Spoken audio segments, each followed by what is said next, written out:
আসসালামু আলাইকুম। আজকে খুবই গুরুত্বপূর্ণ একটা টপিক। গত ক্লাসে আমরা ডি এবং এল সমুন্নত নিয়ে আলোচনা করেছিলাম। তবে আরো একটা ডিএল আছে। এটা নিয়ে তোমাদের প্রত্যেকের অনেক বেশি কনফিউশন। এবং আমার মনে হয় যে অনেকেই এই বিষয়টা বোঝো না। অনেকে আবার এই ক্যাপিটাল ডি, ক্যাপিটাল এল এটাকেই মনে করো যে স্মল ডি, স্মল এল। সবকিছুকে একই মনে করো অনেকে। তো এই ক্যাপিটাল ডি, ক্যাপিটাল এল এই সমানতার সাথে স্মল ডি, স্মল এল এই দুটার পার্থক্য কি?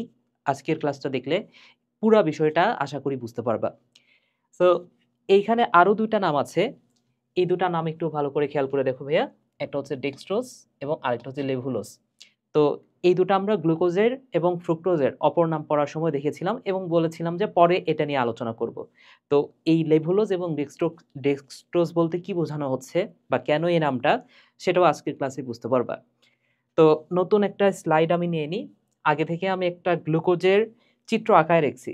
চিত্রটা যদি একটু ভালো করে খেয়াল করো ভাইয়া। আচ্ছা গ্লুকোজের চিত্র তো আঁকাইতে পারবা তোমরা, তাই না? সো গ্লুকোজ কি? গ্লুকোজ হচ্ছে একটা অ্যালডোস শর্করা। এই কারণে ১ নাম্বার কার্বনে অ্যালডিহাইড মূলক দেওয়া আছে। এবং এইটা একটা ডি গ্লুকোজ। কেন ডি গ্লুকোজ? এটাকে আমরা বলতেছি ডি গ্লুকোজ। কেন ডি গ্লুকোজ? আশা করি এখন তোমরা পারবা। এর কারণ হচ্ছে এই যে ৫ নাম্বার যে কার্বনটা, এই ৫ নাম্বার কার্বনে হাইড্রোক্সিল মূলকটা ডানে আছে। তাহলে এই ডানে থাকার অর্থই হচ্ছে ডি। আর যদি এই হাইড্রোক্সিল মূলকটা বামে থাকতো তখন আমরা সেটাকে বলতাম এল গ্লুকোজ। তাহলে এখানে ৫ নাম্বার কার্বনে হাইড্রোক্সিল মূলকের অবস্থানের কারণে ডি গ্লুকোজ নাকি এল গ্লুকোজ এই বিষয়টা আসতেছে। আমি ফ্রুক্টোজের চিত্রটাও আঁকায় ফেলি। ফ্রুক্টোজের গঠনটা কিভাবে আঁকাবা? ৬টা কার্বন ফার্স্টে নিয়ে নিতে হয়, তাই না? ৬টা কার্বন নিয়ে নিতে হয়। আচ্ছা ৬টা কার্বন নিলাম। এরপরে ৬টা না ৫টা হয়েছে, আরো একটা কার্বন আমার নিতে হবে। তাহলে এই যে 6টা কার্বন হলো। এখন কিটোনমূলক সেটা তো আমরা ১ নাম্বার কার্বনে দিতে পারি না। এই কারণে কিটোনমূলকটা দিতে হয় ২ নাম্বার কার্বনে। তাহলে সি ডাবল বন্ড ও। তাহলে এখানে কি হবে ভাইয়া? এখানে হবে CH2OH এবং সবার নিচেরটাও হবে CH2OH এবং বাকিগুলাতে একটা হাইড্রোক্সিল, একটা হাইড্রোজেন। তো ৩ নাম্বার কার্বনে হাইড্রোক্সিলটা বামে থাকে। সো এখানে বামে দিলাম আর ডানে হচ্ছে হাইড্রোজেন। এখানে ডান দিকে হাইড্রোক্সিল, বাম দিকে হাইড্রোজেন আর এল ফ্রুক্টোজ যেহেতু আমরা বানাবো ৫ নাম্বার কার্বনে ডান দিকে হাইড্রোক্সিল দিলাম। তাহলে দেখো এখানে ৫ নাম্বার যে কার্বনটা, এই ৫ নাম্বার কার্বনে হাইড্রোক্সিল মূলকটা ডানে আছে। যেহেতু হাইড্রোক্সিল মূলকটা ডানে আছে, এটাকে আমরা বলবো ডি ফ্রুক্টোজ। আশা করি এখন তোমরা বুঝতে পেরেছো ভাইয়া। এটাকে আমরা বলবো D fructose. Fructose, D fructose. আচ্ছা, এখন স্মল ডি, স্মল এল কি সেটা আমি তোমাদেরকে বোঝাচ্ছি। তার আগে ছোট্ট একটা বিষয় বুঝতে হবে। সেটা হচ্ছে এক সমবর্তী আলো। এটা কেমিস্ট্রির একটা টপিক। তোমরা যখন আলোক সমানুত নিয়ে পড়বা, তখন এই বিষয়টা নিয়ে এক সমবর্তী আলো কি, হ্যাঁ? এই পোলারিমিটার কি, এই বিষয়গুলো নিয়ে আলোচনা আছে। তো সেই বৃহৎ আলোচনায় যাচ্ছি না। জাস্ট একটা কথাই মনে রাখো, সেটা হচ্ছে এই যে ডি গ্লুকোজ, এই ডি গ্লুকোজে যখন আমি একটা এক সমবর্তী আলো ফেলবো, সেই আলোটাকে এই ডি গ্লুকোজটা ডান দিকে ঘুরায় দিবে। তো এই ডান দিকে বলতে, ডান দিকে বলতে, ডানাবর্তী বলতে ডেক্সট্রো কথাটা ইউজ করা হয়। ডেক্সট্রো কথাটার অর্থ হচ্ছে ডানাবর্তী। তাহলে এই বিষয়টাকে বলা হচ্ছে যে এই ডি গ্লুকোজটা এক সমবর্তী আলোকে ডান দিকে ঘুরায় দিচ্ছে। এই বিষয়টাকে বলা হচ্ছে ডেক্সট্রো রোটেটরি। ঠিক আছে? তাহলে এই বিষয়টাকে কি বলা হচ্ছে ভাইয়া? ডেক্সট্রো রোটেটরি। রোটেটরি বা এই ডেক্সট্রো কথাটার অর্থ হচ্ছে ডানাবর্তী। ডানাবর্তী অর্থাৎ আলোটাকে ডান দিকে ঘুরায় দিচ্ছে। এই কারণে ডেক্সট্রো রোটেটরি বা এটাকে অনেক সময় পজিটিভ চিহ্ন দ্বারাও প্রকাশ করা হয়। ঠিক আছে? তাহলে এখানে ডেক্সট্রো মানে ডানাবর্তী বলতে বোঝানো হচ্ছে পজিটিভ দিকে। ডান দিকে ঘুরায় দিচ্ছে, এটা হচ্ছে পজিটিভ দিক। আচ্ছা। এবং যেহেতু এটা হচ্ছে একটা গ্লুকোজ, আমরা জানি কোনো নামের শেষে যদি OSE যোগ করা হয় তখনই সেটাকে বলা হয় শর্করা। তাহলে ডি গ্লুকোজটা ডান দিকে ঘুরায় দিচ্ছে, তাই না ভাইয়া? ডি গ্লুকোজটা কোন দিকে আলোটা ঘুরায় দিচ্ছে? ডান দিকে ঘুরায় দিচ্ছে। তো এটাকেই তো বলা হচ্ছে ডেক্সট্রো রোটেটরি। তাহলে এই যে এখানে ডেক্সট্রো, এটা হচ্ছে ছোট হাতের ডি। বুঝতে পেরেছো? তাহলে এইটাকে আমরা বলতেছি ডি, ডি গ্লুকোজ। তাহলে এই ছোট হাতের ডি গ্লুকোজ বলতে কি বোঝানো হচ্ছে? এই বিষয়টাকে আমি এখন বলতে পারবো ডি গ্লুকোজ, ডি গ্লুকোজ। তাহলে ডি গ্লুকোজ আসলে প্রকাশ করতেছে কি? ডি গ্লুকোজ প্রকাশ করতেছে এই আলোটা ডান দিকে ঘুরতেছে নাকি বাম দিকে ঘুরতেছে। ঠিক আছে? তাহলে ডি বলতে ডান দিকে ডেক্সট্রো, তাহলে আলোটা যদি ডান দিকে ঘুরে তখনই আমরা বলতাম মানে বলতেছি ডি গ্লুকোজ। এবং কোনো নামের শেষে ওএসি থাকলেই তো সেটাকে আমরা বলি শর্করা। সো এই যে ডেক্সট্রো এটার শেষে যদি আমি একটা ওএসি যোগ করে দিই তাহলে গ্লুকোজটা যেহেতু ডান দিকে ঘুরতেছে বা ডেক্সট্রো হচ্ছে গ্লুকোজের ক্ষেত্রে, সো এইখানে ডেক্সট্রো এর সাথে যদি আমি এসি যোগ করে দিই তাহলে সেটাকে আমরা বলতে পারি ডেক্সট্রোজ, তাই না? যেটা হচ্ছে গ্লুকোজের অপর নাম। তাহলে গ্লুকোজটা যেহেতু ডান দিকে আলোটা ঘুরায় দিচ্ছে এই কারণে গ্লুকোজের আরেকটা নাম হচ্ছে ডেক্সট্রোজ। এইবার আশা করি বুঝতে পেরেছো যে কোথা থেকে ডেক্সট্রোজ নামটা এসেছে। এখন তোমার কাছে মনে হতে পারে যে ভাইয়া এইখানে ডি গ্লুকোজ, এই ডি গ্লুকোজ আলোটাকে ডান দিকে ঘুরায় দিচ্ছে এই কারণে স্মল ডি, তাই না? তো তোমার কাছে মনে হতে পারে যে এখানে ক্যাপিটাল ডি হইলে এখানে হবে, এখানেও স্মল ডি হবে। এটা একটা ভুল ধারণা।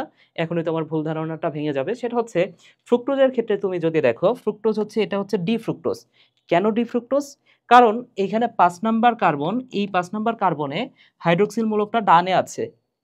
এই কারণে এটাকে বলা হচ্ছে ক্যাপিটাল ডি ফ্রুক্টোজ।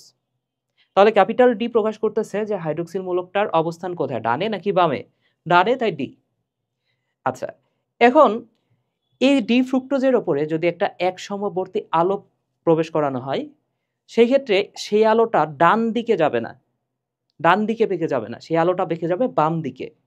বুঝতে পেরেছো? এই বাম কথাটা বোঝানোর জন্য যে ওয়ার্ডটা ব্যবহৃত হয় সেটা হচ্ছে লেভো। সেই ওয়ার্ডটা হচ্ছে লেভো।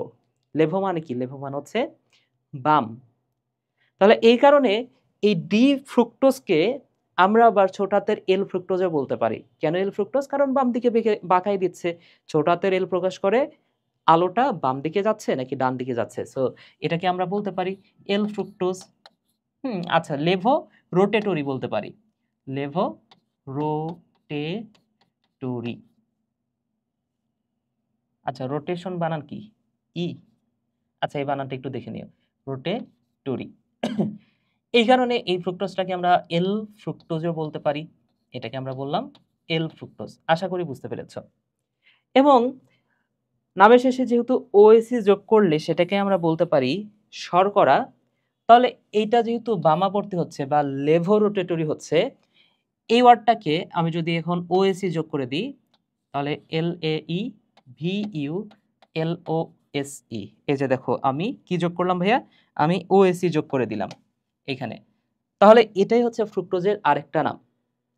তাহলে ফ্রুক্টোজের আরেকটা নাম হচ্ছে লেভুলোজ। আশা করি বুঝতে পেরেছ। তাহলে দেখো ভাইয়া এখানে ডি ফ্রুক্টোজ হইলেও এখানে কিন্তু স্মল ডি ফ্রুক্টোজ হচ্ছে না, এটা কিন্তু স্মল এল ফ্রুক্টোজ হচ্ছে। কেন স্মল এল ফ্রুক্টোজ? কারণ আলোটাকে বাম দিকে ঘুরাই দিচ্ছে। আচ্ছা, আমি ছোট্ট একটা অ্যানিমেশন তোমাদেরকে দেখাই, কারণ তোমাদের মাথা হয়তো বা ঘুরায় যাচ্ছে এটা ডান দিকে বাঁকায় দিচ্ছে বা বাম দিকে বাঁকায় দিচ্ছে, এই বিষয়টা আসলে কি? আচ্ছা, সো তোমাদেরকে ছোট্ট একটা অ্যানিমেশন আমি দেখাই। আচ্ছা, এই চিত্রটা তাহলে এবার খেয়াল করো। দেখো, যেকোনো আলো, যেকোনো একটা লাইট থেকে, এটা হচ্ছে সোর্স অফ লাইট, যেকোনো একটা লাইট থেকে যখন কোনো একটা আলো বের হয় সেই আলোটা কিন্তু বিভিন্ন দিকে ছড়ায় পড়ে, তাই না? এটা হচ্ছে বা এই যে এইভাবে অনেকগুলা লাইটের সমাহার, এটা কিন্তু একসাথে চলতে থাকে। একটু পরে চিত্রটা দেখলে মানে ভিডিওটা দেখলে বুঝতে পারবা আলোটা কিন্তু বহু তলে বিভাজিত হতে থাকে। কিন্তু এইখানে একটা যন্ত্র আছে যেটাকে বলা হচ্ছে পোলারাইজার। এই পোলারাইজার যন্ত্রের ভেতরে যখন এই আলোটা প্রবেশ করে, এই যে অনেকগুলা তলে যে আলোটা ছড়ায় ছিল সেই আলোটা এক সমতুল্য আলোতে পরিণত হয়। একটু পরে চিত্রতে ভিডিওতে দেখতে পাবা। আচ্ছা, এবং এইখানে একটা স্যাম্পল টিউব আছে। এই স্যাম্পল টিউবের ভেতরে আমি ধরে নাও যে দিলাম ডি গ্লুকোজ দিলাম। এর ভেতরে আছে ডি গ্লুকোজ। তাহলে যদি ডি গ্লুকোজটা থাকে সেই সময়ে যে আলোটা এক সমবর্তী আলোটা যখন এদিকে যাবে সেই আলোটা কিছুটা ঘুরে যাবে, কিছুটা বেঁকে যাবে। বুঝতে পেরেছো? তাহলে ভিডিওটা দেখো, ইজিলি বুঝতে পারবা। তাহলে আমি ভিডিওটা প্লে করে দিই, দেখো। সো এই যে সোর্স অফ লাইট, যখন আলোটা যাচ্ছে, আলোটা দেখো অনেক সমতলীয় আলো এটা ছড়ায় যাচ্ছে, কিন্তু যখনই পোলারিমিটারে প্রবেশ করলো, এইবার দেখো আলোটার কি হবে, বহুতল থেকে এই যে মাত্র পোলারাইজড আলো এবার তৈরি হইল। এবার এর ভেতরে যে ডি গ্লুকোজটা আমি রাখছি, এই যে ডি গ্লুকোজটা কি করলো ভাইয়া, দেখো তো ডি গ্লুকোজটা যে কাজটা করলো, এই যে এখানে ডি গ্লুকোজটা যে কাজটা করছে দেখো তো, এখানে ডিরেকশনটা চেঞ্জ করে দিছে কিছুটা। আচ্ছা, এই যে এইখানে দেখো যে আলোটা এইভাবে আসতেছিল, সেই আলোটার ডিরেকশনটা এবার কিছুটা চেঞ্জ হয়ে যাবে, দেখো। আচ্ছা, এই যে এইবার খেয়াল করে দেখো, এই যে যে আলোটা এইভাবে ছিল সেটা কিন্তু একটু বাঁকা হয়ে গেছে। তোমরা ভিডিওতে দেখতে পাচ্ছ কিনা বা ফোনে দেখতে পাচ্ছ কিনা আমি জানি না। ঠিক আছে, তাহলে দেখো এটা কত ডিগ্রি অ্যাঙ্গেলে বাঁকা হয়ে গেল, এই যে দেখো আলোটা 45 ডিগ্রি অ্যাঙ্গেলে কিন্তু বাঁকা হয়ে গেছে। তাহলে এই হচ্ছে অ্যানিমেশনটা। ওকে, আশা করি তোমরা বিষয়টা বুঝতে পেরেছো। তাহলে এটাই বিষয়। আচ্ছা, এখানে এল মান হচ্ছে কিন্তু আবার নেগেটিভও বোঝায়, মানে এল বলতে নেগেটিভও বোঝায়। হ্যাঁ, অর্থাৎ বামাবর্তী হইলে আবার বাংলায় বলা যাইতে পারে এই লেভু কথাটার অর্থ হচ্ছে বামাবর্তী, এটাকে বলতে পারি আমরা বামাবর্তী। ঠিক আছে, সো আশা করি এই পুরো বিষয়টা তোমরা বুঝতে পেরেছো। ক্যাপিটাল ডি কি, ক্যাপিটাল এল কি, স্মল ডি কি, স্মল এল কি, এবং ডেক্সট্রোজ, লেভুলোজ এই নামগুলো কোথা থেকে আসে এই বিষয়টাও আশা করি বুঝতে পেরেছো। তো যদি ভিডিওটা ভালো লাগে অবশ্যই তোমার বন্ধুদের সাথে শেয়ার করে দিও, এবং লাইক কমেন্ট তো অবশ্যই করতে হবে। তো সবাই ভালো থাকো ভাইয়ারা, সুস্থ থাকো, টাটা।